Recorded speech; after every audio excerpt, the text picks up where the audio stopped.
bersama saya lagi dalam Alright Nopo Channel dalam segmen Suara Orang Kampung Panas. Sahabat-sahabat semua, ini dia suara anak muda yang berada di Kedah ya, bersemasa dalam ceramah Jelajah Madani Perpaduan, Jelajah Perpaduan Kerajaan Madani ya, yang mana beliau menyatakan sekiranya Muhyiddin yakin bahwa beliaulah yang membantu Felda membayar hutang-hutang itu ya, dan hari ini beliau tidak berpuas hati, dia menggesa ya Muhyiddin Yassin ini untuk menyaman Datuk Seri Anwar Ibrahim. Wow, begitu pedas, begitu hebat ya anak muda ini bersuara. Jadi tanpa buang masa sahabat semua, saya mau kita mendengar kenyataan ataupun ucapan beliau semasa dalam jelajah ini. Memang terbaik. Ayo anak muda bangkit ya, tolak-tolak pengkhianat, tolak kaki fitnah, penyakau dan sebagainya. Jadi sahabat semua, mari kita tonton video ini. Tapi sebelum itu jangan lupa juga untuk terus support Alright Nopo Channel dengan cara tekan butang subscribe, like dan share. So, mari kita tonton bersama ucapan padu dari anak muda ini. Naib Ketua Pemuda Amanah Nasional, iaitu saudara sahabat saya Tuan Amar Atan. Persilakan.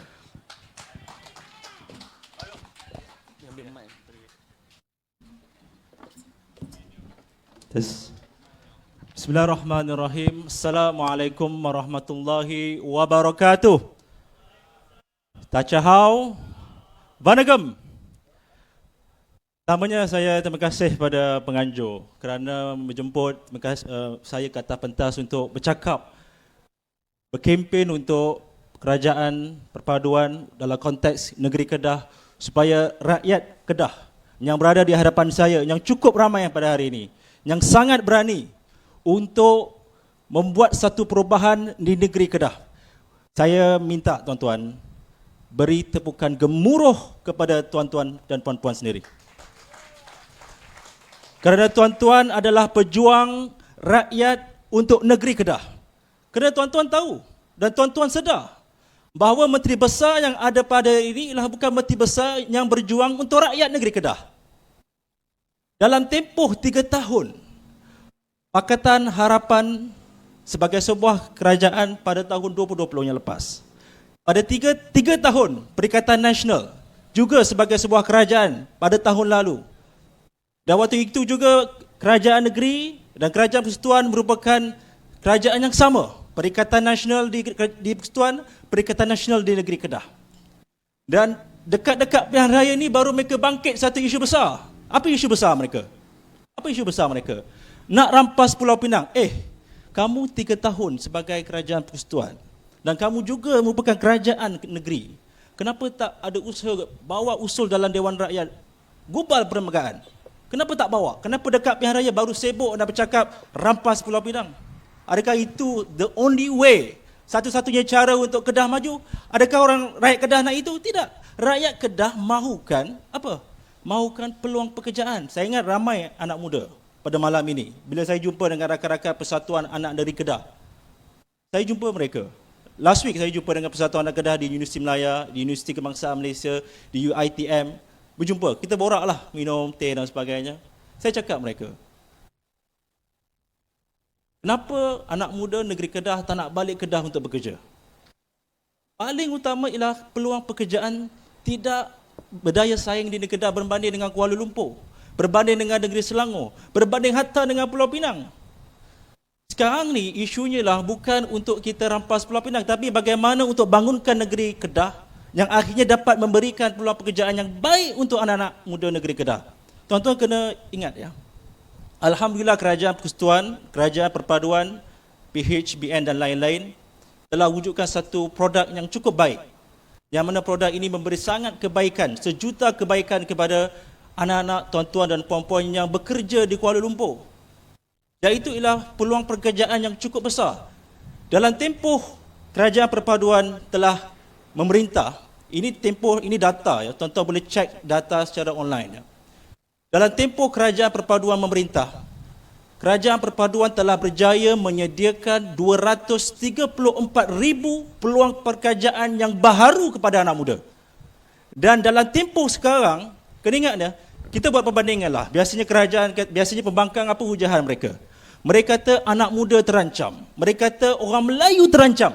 Mereka kata Islam pun terancam. Hari ini, tuan-tuan dan puan-puan, Perdana Menteri Datuk Seri Anwar Ibrahim telah umumkan satu pengumuman yang cukup besar. Yang mana besar kepada orang Melayu apabila mengumumkan suatu komitmen kerajaan untuk menghapuskan 80% hutang peneroka Felda. Yang mana telah didedahkan oleh Perdana Menteri sendiri. Saya ingat kalau Perdana Menteri dedah, Tan Sri Muhyiddin selaku Perdana Menteri ketika itu boleh menyaman Datuk Seri Anwar Ibrahim. Kerana apa? Didedahkan ya. Pengumuman yang dibuat 3 tahun lepas semasa Tan Sri Muhyiddin selaku Perdana Menteri, kononnya telah menghapuskan 80% hutang peneroka Felda, hanyalah pengumuman semata-mata, tuan-tuan. Pengumuman semata-mata. Mereka ada 3 tahun untuk buktikan hutang hapus. Tapi dalam tempoh 3 tahun apabila Pakatan Harapan naik, hutang masih wujud. Hutang masih wujud. Dan tidak ada apa-apa komitmen oleh kerajaan untuk menghapuskan hutang. Maknanya apa-apa, tuan-tuan? Mereka telah jual je lah. Akhirnya rakyat pun terpedaya, mereka pun mengundi perikatan, kononnya telah menyelesaikan hutang peneroka Felda. Mereka jelas-jelas menipu, tuan-tuan, jelas-jelas menipu anak peneroka Felda, dan saya telah cek di negeri Kedah, ada 4,000 peneroka Felda. Dan 4,000 peneroka Felda ini telah ditipu oleh Kerajaan Perikatan Nasional yang kononnya telah menghapuskan hutang peneroka Felda. Dan itu bukan saja itu ya, tuan-tuan. Dan Perdana Menteri telah mengumumkan satu pengumuman yang besar juga pada hari ini, bahawa dalam setiap tahun kerajaan akan memperuntukkan hampir 1 bilion, besar ni tuan-tuan, 1,000 juta ringgit untuk peneroka Felda tanpa dalam tempoh 10 tahun. Setiap tahun, tuan-tuan. Tidak pernah ada mana-mana kerajaan pun. Dan ini telah wujud dengan kerjasama baik apabila Pakatan Harapan, apabila Barisan Nasional, apabila gabungan GPS, Warisan, GRS, yang mana ini boleh terjadi, tuan-tuan, apabila ada kestabilan politik yang jelas.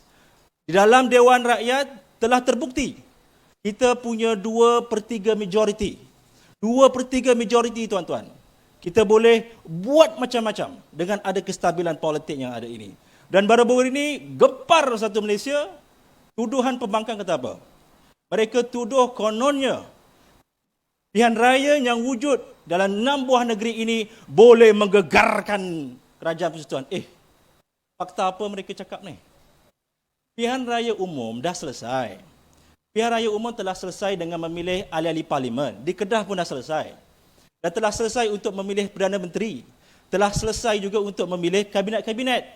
Dan kena ingat ya, kerajaan perpaduan yang terbentuk pada hari ini adalah kerajaan perpaduan yang dititahkan oleh Duli Yang Maha Mulia Yang di-Pertuan Agong, yang telah direstui oleh Majlis Raja-Raja Melayu, yang merupakan pelindung kepada bangsa Melayu, kepada seluruh rakyat Malaysia dan agama Islam. Titah Agong apa? Titah Duli Yang Maha Mulia Agong kata, wujudkanlah kerajaan perpaduan demi kebaikan rakyat. Dan apabila titah ini telah dikeluarkan, yang pertama kali menolak ialah siapa? Tan Sri Muhyiddin selaku Presiden Perikatan Nasional. Dan baru-baru ini kalau tengok dalam forum Cikgu Bat dengan Loman Adam dan sebagainya, mereka kata apa? Kami telah dinafikan. Siapa yang nafikan? Kamu nak kata Majlis Raja-Raja nafikan? Nak kata Yang di-Pertuan Agong nafikan? It's very wrong. Sangat salah menuduh sebuah suatu raja yang di-Pertuan Agong yang telah diputuskan secara tuntas, secara musyawarah di kalangan pelindung-pelindung Melayu, seluruh kaum dan agama Islam. Dan tuduhan inilah tuduhan yang sangat berat, dan tuan-tuan perlu sedar, siapa pengkhianat dan siapa mengancam kedudukan Melayu dan Islam di Malaysia ini. Kononnya Melayu terancam, kononnya anak muda terancam, kononnya Islam terancam. Paling mudahlah tuan-tuan ya, paling mudahlah kita bandingkan minyak masak lah. Minyak masak, tuan-tuan pun ada masak ya kat rumah ya. Paling-paling saya ingat Kedah pun banyak bergoreng-goreng ya. Minyak masak, kalau tengok kedai sekarang ya, kalau tuan-tuan masih ingat ya, setahun yang lalu ya, setahun yang lalu sewaktu Perikatan Nasional merupakan kerajaan persekutuan, minyak mencecah 40 hingga 50 ringgit sebotol untuk 5 kilo. Betul tuan-tuan? Dan pada hari ini, kalau tuan-tuan boleh cek dekat kedai, dalam keadaan yang stabil lebih kurang 25 hingga 30 ringgit untuk 5 kilo sebotol. Dan juga dituduh, kononnya kerajaan apa? Harga gula naik, harga beras naik. Betul ke? Rupa-rupanya bila saya pergi ke kedai, contohnya beras lah, tuduhan kata beras naik. Betul, beras naik. Tapi bila cek balik, itu adalah beras import. Bukan beras super special tempatan ataupun berasnya dikeluarkan oleh tempatan. Biasalah kalau beras import, memanglah mahal. Kereta import pun mahal. Kereta tempatan murah. Beras yang dibangunkan, yang ditanam oleh pesawah, yang sangat kita banggakan di negeri Kedah ni, dia katanya tak sedap. Come on lah. Saya makan beras super special tempatan yang ditanam di negeri Kedah, okey je saya, sihat je saya. Tuan-tuan, sebenarnya tuan-tuan, yang terancam bukan orang Melayu. Yang terancam bukan orang Islam. Kalau kita tengok dalam belanjawan 2022, belanjawan dalam 2023, perbandingan yang cukup besar. Peruntukan untuk orang Islam, peruntukan untuk institusi Islam dan Melayu di negara kita jauh lebih tinggi, 30% tinggi. Mata di negeri Kelantan 50% lebih tinggi berbanding ketika mereka kononnya pelindung dan pejuang Islam dan Melayu. Tuan-tuan, saya nak katanya, bukan Melayu terancam, bukan Islam terancam, bukan anak muda yang terancam. Yang terancam siapa tuan-tuan? Mungkin tuan-tuan boleh jawab. Siapa terancam tuan-tuan? Exactly. Yang terancam adalah Perikatan Nasional. Sebab apa? Perdana Menteri kita sangat komited bangunkan ekonomi Melayu. Sangat komited bangunkan ekonomi untuk semua kaum. Sangat komited untuk mempertahankan Islam. Ingat, dalam semua yang berlaku ini tuan-tuan, sebab tu kempen yang dibuat oleh tim perpaduan di negeri Kedah ialah Kalih Bagi Sama. Tuan-tuan, nak bangunkan negeri Kedah ni bukan dengan hanya konvoi motor ramai-ramai. Tidak. Rakyat nak solusi. Anak-anak tuan-tuan yang masih berumur di kata SPM, sekolah rendah dan sebagainya, mereka mahu kerajaan yang boleh berfungsi untuk mereka. Bukan kerajaan yang hanya nak rampas itu, rampas ini. Tapi apa solusi? Nak rampas tu makan bertahun-tahun. Tapi yang depan mata ni, rakyat depan mata ni apa nak bagi? Alhamdulillah kerajaan perpaduan telah umumkan satu komitmen. 30% keuntungan bernas itu dikongsi oleh semua pesawah padi di negeri Kedah. Ini buat pertama kali dalam sejarah. Baik. Dan saya juga ingin berikan komitmen yang cukup penting bahawa apabila saya berjumpa dengan anak muda yang saya jumpa baru ini, mereka mengharapkan satu yang cukup besar, iaitu kestabilan politik, tuan-tuan. Tuan-tuan kena ingat ya, bila tidak ada kestabilan politik, maka apa yang berlaku? Ahli-ahli politik, jentera kerajaan, ahli-ahli kabinet, menteri-menteri dan sebagainya, mereka tak boleh fokus untuk bangunkan tuan-tuan. Mereka tak boleh fokus untuk bangunkan negara. Sebab apa? Fikir kerajaan nak jatuh, kerajaan nak jatuh, kerajaan nak jatuh. Dan pelabur pun lari tuan-tuan. Pelabur lari, pelancong lari, mata wang kita jatuh dan sebagainya. Dituduh konon mata wang kita jatuh. Zaman kamu lagi teruk jatuh.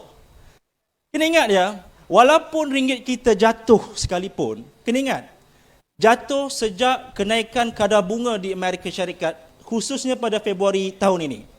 Dan kejatuhan ini bukan hanya Malaysia. Tuan-tuan kena ingat kejatuhan ringgit, kejatuhan mata wang bukan Malaysia. Singapura, Thailand, Indonesia, semua jatuh disebabkan oleh kenaikan kadar faedah Amerika Syarikat. Itu pertama. Dan yang kedua ialah, walaupun ringgit kita jatuh, tadi tuan-tuan kena ingat je, walaupun ringgit kita jatuh, kadar inflasi kita jauh lebih rendah. Kos sara hidup jauh lebih rendah. Minyak tadi saya sebut tuan-tuan. Minyak pun jauh lebih murah zaman kita berbanding dengan zaman Perikatan Nasional. Bekalan telur, bekalan ayam jauh lebih banyak berbanding mereka sewaktu mereka merintah.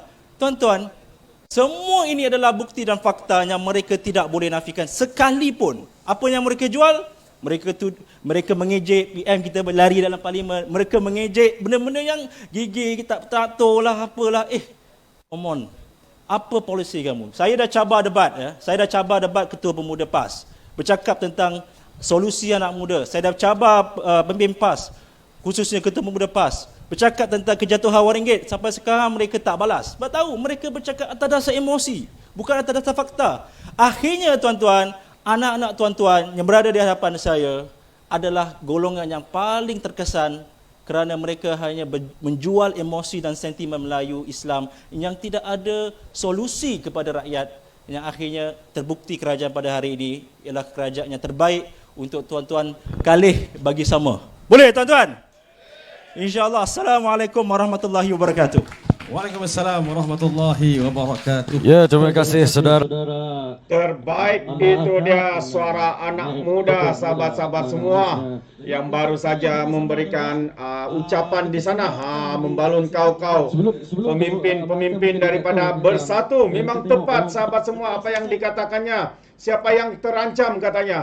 Itu soalan yang baik. Ya, siapakah yang terancam sebenarnya?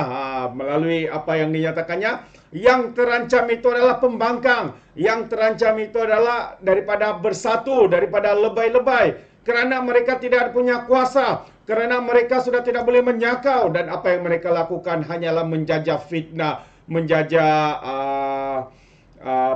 tuduhan-tuduhan yang melampau untuk menyemai kebencian, untuk membenci rakyat, membenci kerajaan hari ini. Inilah apa yang mereka lakukan, dan sebenarnya inilah antara penyebab mereka lakukan semua ini. Kerana apa? Kerana mereka sebenarnya yang terancam, dari kata anak-anak muda ini. Terbaik itu dia. Kiranya sahabat semua juga ingin memberikan sebarang komen berkaitan dengan isu ini, Anda boleh berikan komen Anda dalam ruangan komen. Tapi ingat, komen dengan cara berhemah, jangan menjadi seperti walan-walantit, lebay-lebay dan juga geng sapu bersih. Ya, apabila mereka memberikan komen penuh dengan hasutan, kebencian dan juga fitnah melampau. Jadi, sampai di sini saja izinkan saya untuk mengundurkan diri, dan seperti biasa, peribahasa mengatakan, dapat pun tangkap 2 tahun keinginan. Dalam bahasa Melanya, tepuk dada, tanya selera. Sekian saja daripada Orang Dapat Channel. Saya kita berjumpa lagi dalam info dan update yang seterusnya. Sekian. Bye-bye.